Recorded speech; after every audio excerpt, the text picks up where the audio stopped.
சென்னை தினம் கொண்டாடப்பட்டு வரும் நிலையில் தலைநகரின் வளர்ச்சியில் முக்கிய பங்கு வகிக்கும் ரயில் சேவையை யாரும் மறந்துவிட முடியாது. இது தொடர்பான ஒரு செய்தி தொகுப்பை பார்க்கலாம்.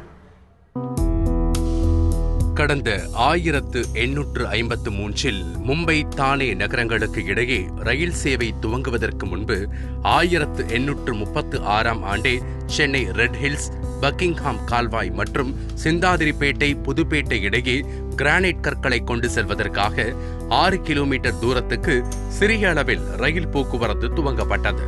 பின்னர் 1856 சென்னையில் ராயபுரம், வாலாஜா சாலை இடையே முதல் கட்டமாக ரயில் போக்குவரத்து துவங்கியது.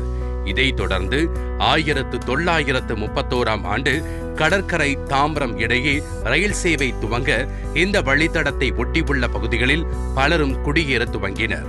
பின் இதுவே சென்னையில் பிரதான மின்சார ரயில் வழித்தடமாக உருவெடுத்தது.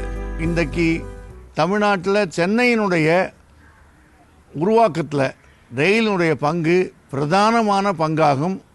அது மட்டுமல்ல, ரயில்வே தொழிலாளர்களும் ரயில்வே குடும்பங்களும் இந்த பகுதியில் ஏராளமாக வந்து ரயில்வேயோடு சம்பந்தப்படாத யாரும் இல்லை என்கிற நிலைமைக்கு இன்றைக்கு இந்த சென்னை மாநகரம் உருவாகி இருக்கிறது ரயில்வேயால்.